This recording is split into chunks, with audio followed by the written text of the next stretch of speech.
Sa mahigit 2 dekada ko na sa larangan ng dokumentaryo, nasusubaybayan ko ang paglipas ng mga taon sa buhay ng aking mga nakakasalamuha. Isa sa kanila, si Aliyah Maclin. Para saan ba yung cane? Bakit ka nagkikane? Para hindi ako maumpog. Ano yun? Hindi, may dumaan na nagbibisikleta. May anak ka lalaki? Ako? Oo. Oo. Alon? Oo, pangalan niya Alon. Mag-play kaya kami. Oh, gusto mo? Saan tayo pupunta? Ha? Ipinanganak na bulag si Aliyah. Ngunit madilim man ang kanyang mundo, puno naman ng sigla at liwanag ang kanyang buhay. 5 taon siya noong makilala ko. Nagkasabay lang kami sa isang biyahe noong taong 2007.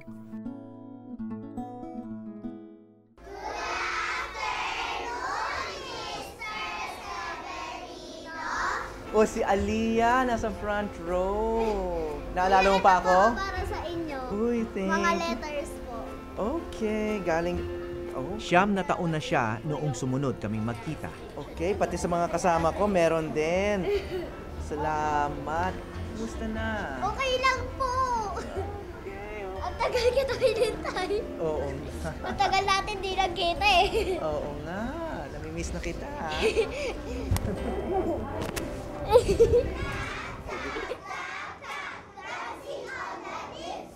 Inilaban ng kanyang yumaong ina na si Fina na mailagay si Aliyah sa isang regular na paaralan. Hindi naging hadlang ang kanyang pagkakaiba para magtagumpay sa klase ng puro mag-aaral na nakakakita. Ngunit sa isang lipunan na kaunti lang ang serbisyo at pagkakataon para sa mga may kapansanan, hanggang saan maaring mangarap si Aliyah.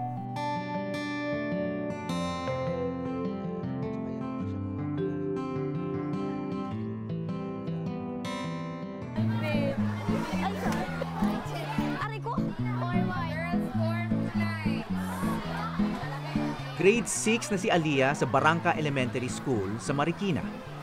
It's PE time! It's PE time! La la la la la! Ikaw talaga! I wanna dance! Sa pagbilang sa mga tulad ni Aliyah sa mga regular na klase, nasanay ang ibang mga bata sa kanila. Korda rin kayo dyan eh.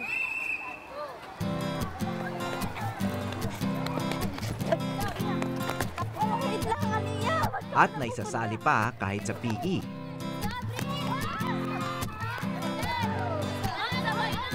Sabay lang, mami! Ma'am! Hi! Ika dito. Ayan. Ayoko nga. May ipinakilala siya sa aming isa pang bulag na estudyante, si Renzo. Patunay sila na may mga pintunang nabubuksan para sa persons with disabilities. Ngunit ayon kay Aliyah mismo, may mga kaklase siya na sarado pa rin ang isip. Nakaka-disappoint kasi mayroong mga tao na sabihin na po natin na halimbawa, periodical test ng English, nakakuha ka ng 45/50. Sasabihin sa'yo, ay, kaya mo lang nakuha yung test na yan kasi naawa sa'yo yung teacher, itinuro sa'yo sagot. Yung parang nakaka-disappoint na, bakit? Pagka-blind po ba, wala na, hindi rin po ba kami katulad nyo na may kakayahan din? Eh lahat naman po ng tao binigyan ng Diyos ng kakayahan. So yun po yung nararamdaman ko. Honor student pa rin si Aliyah. So, Aliyah, nanalo ka pala ng Photography Award, Best in Still Life. Opo. Ito bang litrato mo, itong bulaklak? Opo.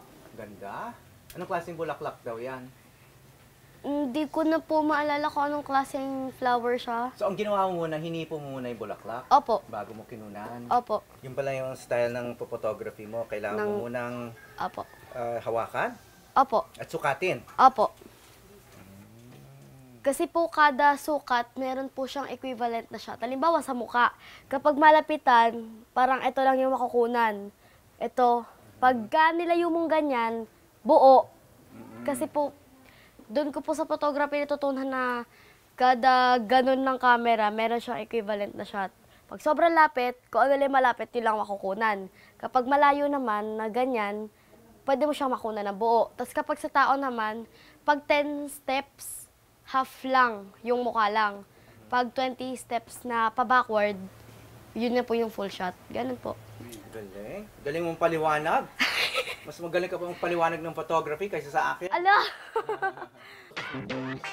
Maya-maya ipinakita sa akin ni Aliyah kung paano kumukuha ng litrato ang katulad niyang bulag. 1, 2, pa, bebe!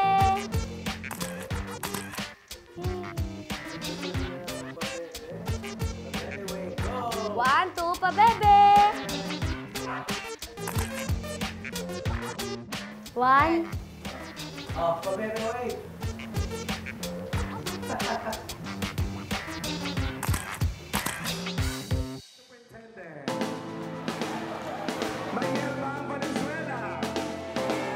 I believe in the profession of journalism.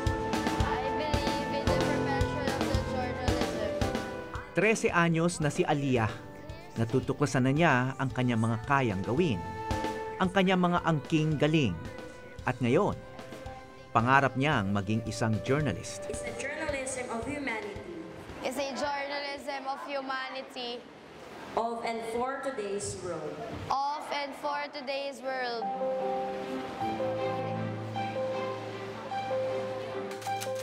Paano niya kaya ito maisa sa katuparan?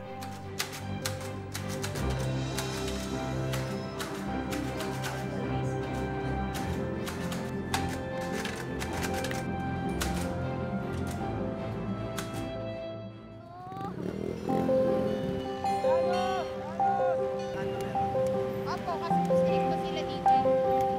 Kadalasang puno ang araw ni Aliyah.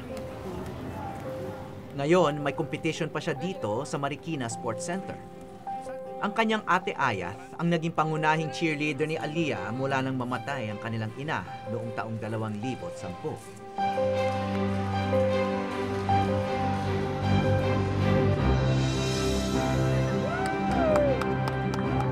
Sumali si Aliyah sa palarong panlunsod sa kategorya ng PWD at nagkamit na siya ng gintong medalya para sa shot put.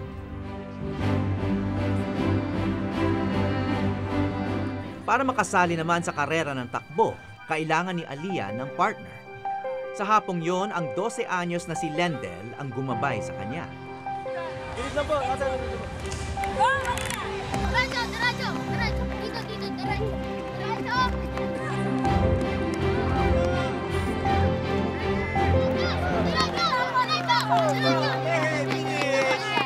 Kasi noon, pag iniisip ko, konting may maririnig lang ako about Aliyah na hindi ka pwede sa system na to, wala kaming sistema para sa kapatid mo.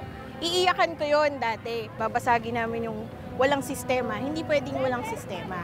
Kasi ang iniisip ko po, andito na si Aliyah. So kung walang nag-e-exist na sistema, kakatok kami para bigyan nyo kami ng chance.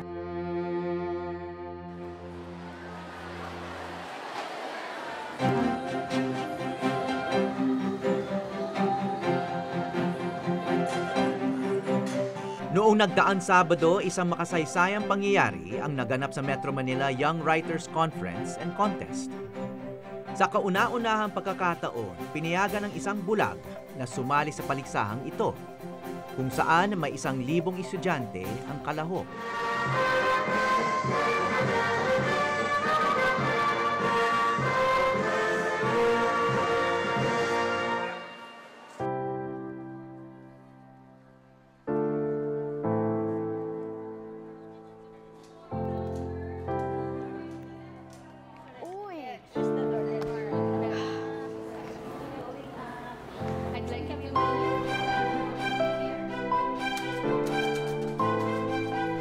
Ang katuwang ni Aliyah sa kompetisyon ang special education teacher na si Olive Pagulayan. Siya ang magsasali ng mga isinulat sa braille ni Aliyah sa alpabetikong Pilipino. Okay, join the listahan at work. News writing sa Filipino ang kategoryang sinalihan niya. Tungkol pa sa photography ang paksa nila.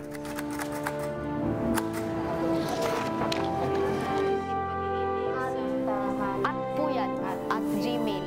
Yan. Tingnan to, ma'am.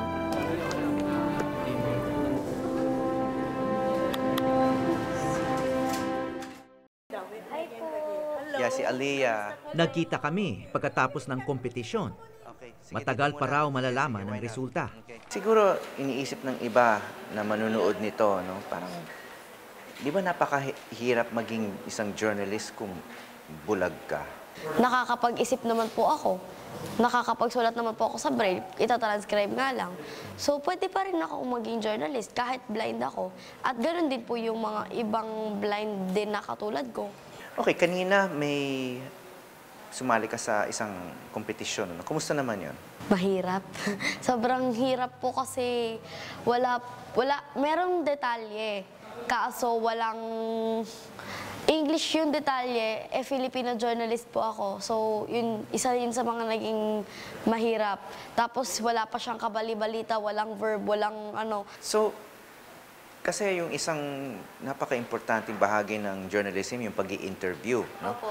Yung makikinig ka, magtatanong ka, tapos mag-notes ka o mag-document ka, magre-record ka. Paano mo ginagawa yun? Nino-notes ko lang po siya sa braille kasi wala po kasi akong photographer, wala din akong recorder. So, mahirap pero kailangan. Gaano kahirap ba yung mag-notes sa braille? Masakit sa kamay. Tapos, minsan kasi kapag nag-i-interview ka, depende rin kasi yun sa nagsasalita. So, hindi lahat ng sagot niya masusundan mo, kaya mag-iisip ka na lang ng shortcut.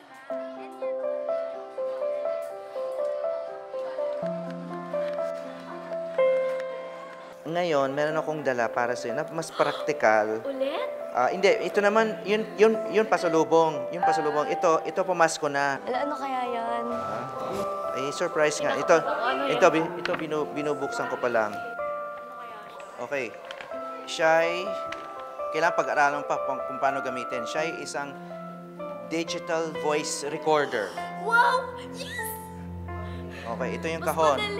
Oo, yan ang kahon. Yan ang nandyan sa loob. Okay, so ito yung pinaka-microphone niya. Okay. Ngayon, kailangan pakinggan naman yung recording mo. Isinama ko si Aliyah sa museo ng GSIS sa Pasay, kung saan isang paligsahan din ang nagaganap noong Sabado rin yun.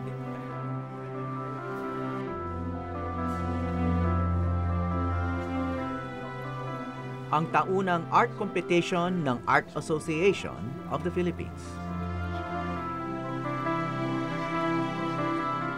Doon niya makikilala ang isang tao na maaring magturo sa kanya ng ibang pagtingin.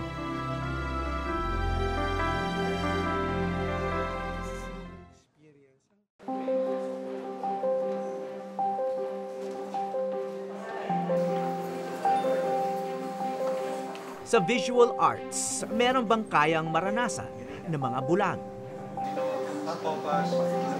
Malalaman ngayon ang tatlo sa pinakatanyag na eskultor ng bansa na mga hurado ngayon ng pambansang kompetisyon ng art sa museo ng GSIS. Papakilala namin si Aliyah. Aliyah, si Mr. Sajid Imaw. Kamusta po? It's a pleasure to meet you. Isa sa kanila si Sajid Imaw. Campus journalist, nag-aaral din siya ng journalist. Ipinakilala ko si Sajid kay Aliyah at siya ang naging kauna-unahang sikat na interview ng dalagitang nangangarap maging journalist. Sa tingin niyo po ba, para sa isang blind na bata or tao, paano po ba niya ma-appreciate yung art? Alam mo,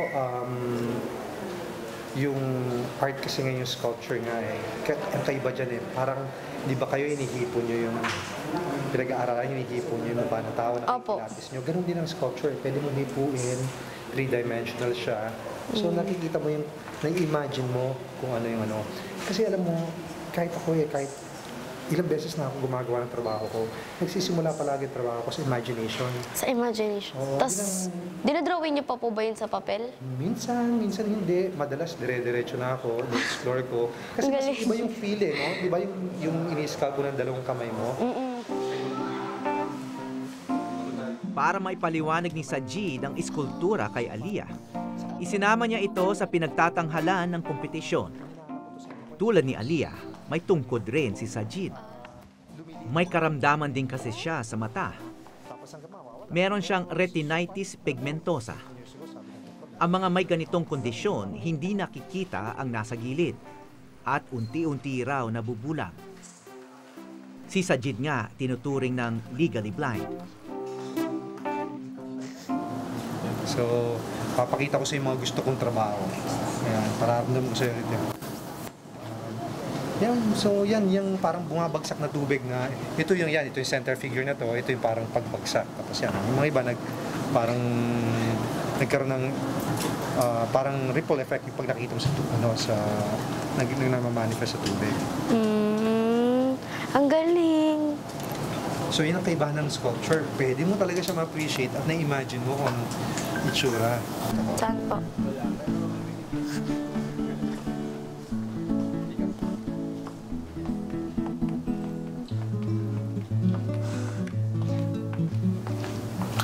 Kayo po may gawa niyan? Hindi. Mga entry to sa contest to eh. Sa Nag-judge ako contest. ngayon. Kasama ni... Ito. Ito. Arya, come here. Come here. You introduce yourself. Hello sa'yo. Don't be shy. Ipinakilala ni Sajid ang 8 taong gulang niyang anak ni si Arya. This is for you. You can choose. Pili ka daw. Milig siya gumawa ng rainbow loom eh. Or you can have both. Oh, you can have both. Pili ka daw kung Sure anong gusto mo. ka? Oo, regalo niya lang Ikaw sa'yo. na lang bahala. Tapos okay, you put it on her wrist. Ang bait. Mabait talaga yan. Thank you. Ang sarap po yakapin, nakakagigil ko. Aya, she cannot see so she'll try to feel your face and so she can imagine. how Ang you cute look po. Grabe. Lumbans talaga yung naging habit niya sa art. Gusto pakilala sa'yo si... Nakilala rin ni Aliyah ang 2 pang hurado na kasama ni Sajid. Tito Junyi. Sina Junyi Mahusay na sculptor. Tapos ito si Ral, kaibigan ko, isang at Ral Arugante. mahusay siya. Tila kinakapari ng mga artist kung paano ipaparanas kay Aliyah ang mga obra. Ito yung perception na ginagawa natin na... Actually, Maganda tayo siya. tayo eh. Sa tingin ko, napakahirap nitong gawin. Kung ito yung gagawin mo. Are you true with that? Dito tayo. Para pakita niya ang diferensya. Take your time. Mamadali. Try to visualize it. Ito naman, mas simple siya kaysa dun sa nauna. Oh, good point.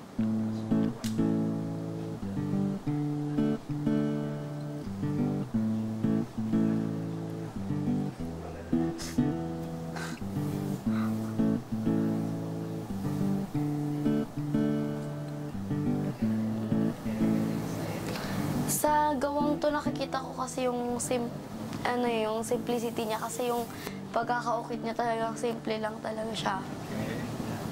So ayun. Part niya ng sculpture, although separate. Pero part siya. Simple lang din siya. Hindi ko alam kung ito din yung nakikita niya o may iba akong nakikita. Pero sa tingin ko, ito tsaka ito, parang, ano ba siya? Siguro kaya, magkasama to din. Oo, kasama siya. Siguro kaya to ginawa, ito, parang nagsisimula siya sa, yung alam niyo yung tipo ng tao na nagsimula lang sa wala hanggang sa biglang, siya na yung ginagalang, nirespeto. Parang ganon. Yun yung nakikita ko sa gawa niya. So, ayun. Malinis yung namamangha ako talaga. Talaga? Minsan kasi ang mas matagal yung pag-iisip kung anong gagawin. Totoo yun. Yung pag-iwan anong gagawin. Sa totoo lang po kasi dati talagang wala akong sa visual. Siyempre, since blind nga ako, talagang wala akong puso sa visual. Pero nakausap ko pa yung parang, ay, iba pala. You have Iba your pala hands yung- and you Tsaka have your hawakan mo na imagination. ngayon yung sculpture. Ang maganda sa mga taong katulad mo, mas nagagamit ang imagination. Alam mo, sabi ni Einstein, imagination is more powerful than knowledge, which is true. Which is true. So, mas acute ang imagination mo. She uses her hands. Nakikita niya yung forms mo niya. Not as accurately as the actual Nagkaroon si Aliyah ng bagong pananaw sa sining. Si Sajid, ang visual artist na lumalabo na ang paningin. Ano naman ang natuklasan?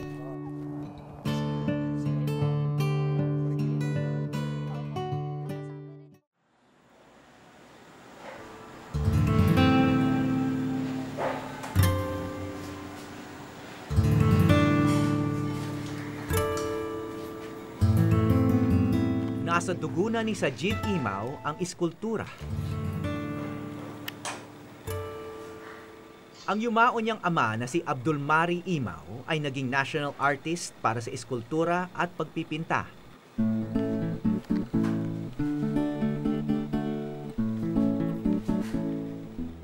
Sila'y tubong holo at mga Moro ang kanilang mga ninuno. Kahit hindi siya lumaki sa tradisyon ng Kristyanismo, nakakagawa siya ng mga eskultura na nagbibigay inspirasyon sa mga nananampalataya rito.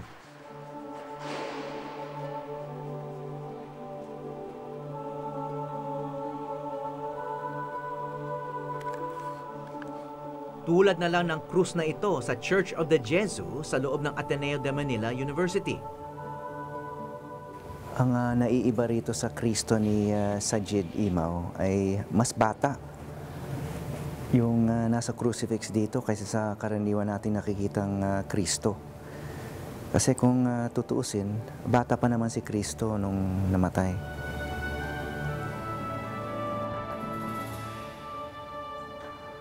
Public art ang kadalasang ginagawa ni Sajid. Ang consideration ko kasi, ang lahat ng mga sculptures, palaging nakalagay sa pedestal. Kung naka-pedestal, okay nakasabit sa malakan, tapos o kaya bawal ng hawakan. Gusto ko yung very accessible. So ginawa ko yung for Bonifacio na parang siyang playground. So walang excuse yung administration na hindi kayo pwedeng pumasok. So it's basically a playground. So children are supposed to touch and play with it. So tulad nito, you can sit down, no? Yeah, actually, kabisado ko yung lugar ko eh. Kasi, sanay ka naman. Pag ano lang, Kundi dahil sa tungkod ni Sajid, hindi mahalata na may problema siya sa paningin. Nagre-restore ka rin ng truck. favorite ko yung track eh. It reflects my personality. Gusto ko yung nakakarga ko yung mga trabaho ko.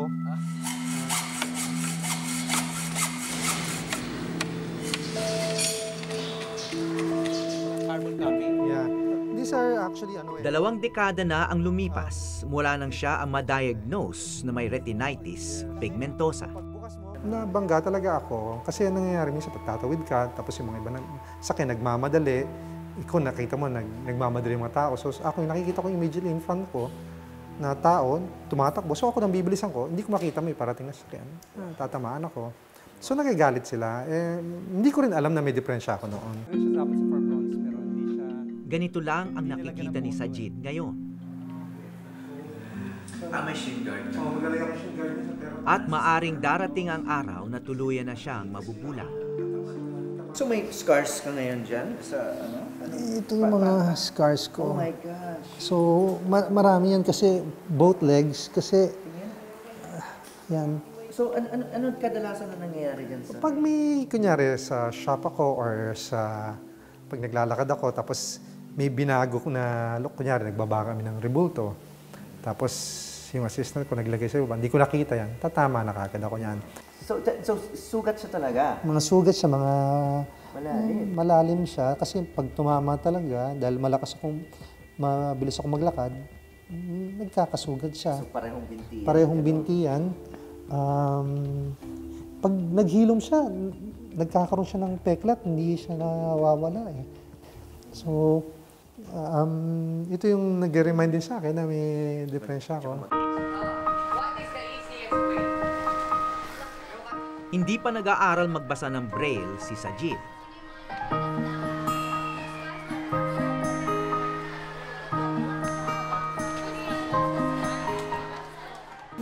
una ko siya nakita, yun nga, try ko i-hide yung tears ko kanina eh.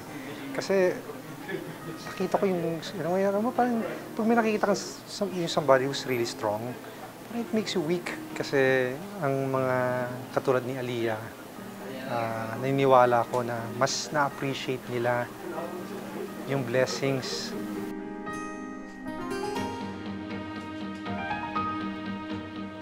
Mas nakikita nila yung blessings, hindi katulad ng mga taong yung ordinary na nakakakita ng maganda, hindi nila na-appreciate. Si Aliyah na-appreciate niya, kaya nararamdaman mo yun. At yun ang gusto kong gayahin. Yun mo yung embrace mo yung blessings mo na madalas take mo for granted. Yun ang importante eh. Actually, hindi ko akalain na ang art pwede mo i-relate sa sarili mo. Kasi ang nasa isip ko dati, art lang yan, wala, ayan lang, ganyan, i-drawing mo tapos. Hindi, yun pala, hindi ganon. Yun pala, bawat art, meron pala siyang message na ipinapahiwatig.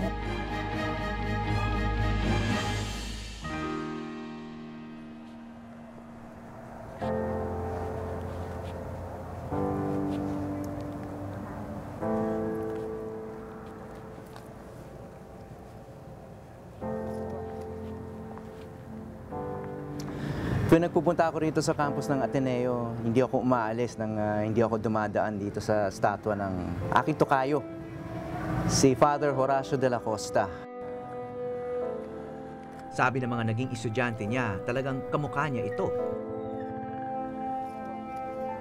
Paborito siyang guro ng aking ama at ipinangalan niya ako sa kanya. Pero hindi ko na siya nakilala. Dahil din siguro sa ilang araw namin nakasama sina Aliyah at Sajid. Napatitig ako sa mata ni Padre Horacio at parang naaninagan ko kung sino siya. Kung ano siya sa paningin ng aking ama noong high school pa siya. Sa tagal ko nang pinupuntahan si Padre Horacio, noon lang din ako nagtaka kung sinong lumikha ng obrang nagdadala ng aking isip sa ibang panahon.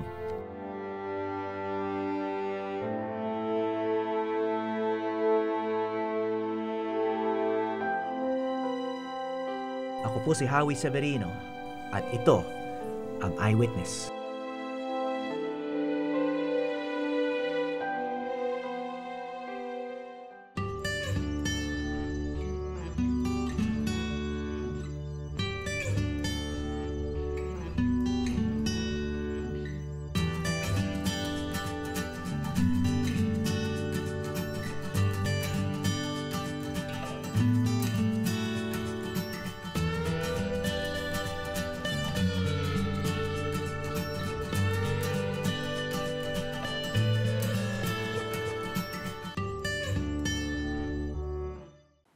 Maraming salamat sa pagtutok sa Eyewitness, mga kapuso. Anong masasabi nyo sa dokumentaryong ito? I-comment na yan at mag-subscribe sa GMA Public Affairs YouTube channel.